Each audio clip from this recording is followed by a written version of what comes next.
English is basically not is only the starting point.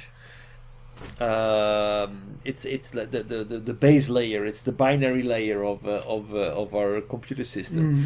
But it's necessary to actually get a better understanding of all the layers on top. And the next layer consists, I think, of liberal arts and critical thinking. Let's have a look at liberal arts in No, I just changed it. You're going to change back? You're going to have a video? Yes, this is basically a video where alumni of liberal arts education talk about the benefits of studying liberal arts. I think it's as you see, like a former CEO of Accenture, business leaders, people who made a career out of them, and they all say, okay, we learn all these different things. And why do we learn all these different things? Is basically to find your path, to find what makes you tick, to get a broader perspective on things. So not just become a specialist in your field, but to look across the borders, over the walls of the different specialties, to get a better understanding of how the world operates.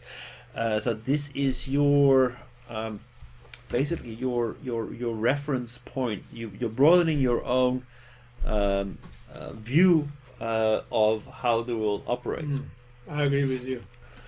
So that kind of education will help individuals to thrive, because they understand, they're much better capable of relating to other people in different circumstances, because they know a little bit about their circumstances. They may not be specialists, but they can relate to them, and they have a knowledge about other topics as well. That will make you a much more agile person, who will be much better equipped to deal with the unexpected, to deal with different cultures, with different cultural backgrounds, people with different specialties. So that is the ideal background for people who have to engage and who have to in a global context. Don't you think? My feeling is a little bit difficult to persuade liberal arts is required for the people, especially for Japanese top executives, because they just only focus on how to make negotiation. Right. Communication, more straightforward doing something. Instead of, you need to get more wider perspective. You need to study Africa. You need to study Middle East, because you try to wider perspective, but usually very difficult to persuade them to understand. There is one thing that I think we need to debunk about negotiations, because if what that about negotiations, you said what? Debunk. Debunk. Demystify. Basically, the truth about negotiation is you can do negotiation with the same people on the same day.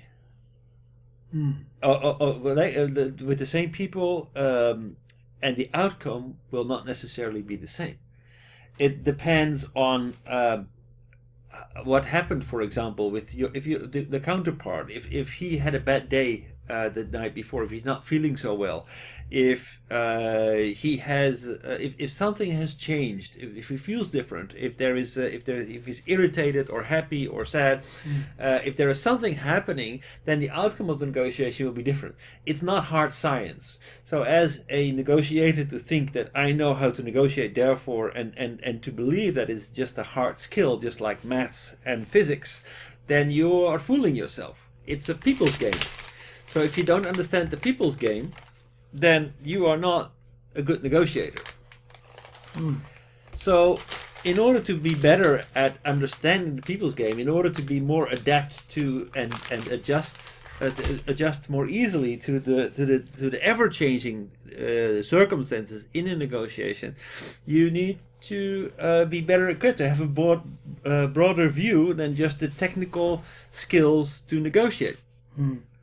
So that is why a liberal arts education, a better understanding, a deeper understanding of where people come from and the context from where they are, is so important. Yeah, I think this is the way to persuade America, European company, top executive. Maybe they understand. But my feeling difficulty for Japanese CEO, how we're going to persuade them? Oh, if you're going to study liberal arts, and your employee can get more wider perspective, wider scope for their agile mindset and so forth. Do they understand?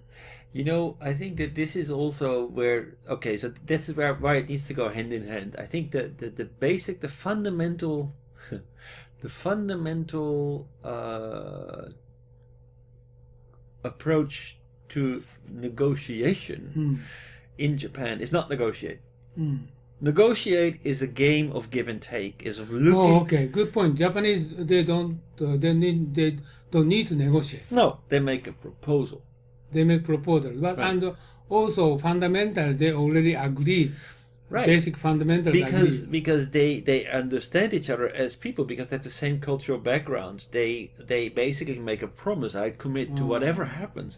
But a negotiation in a Western context has a very clear end in mind.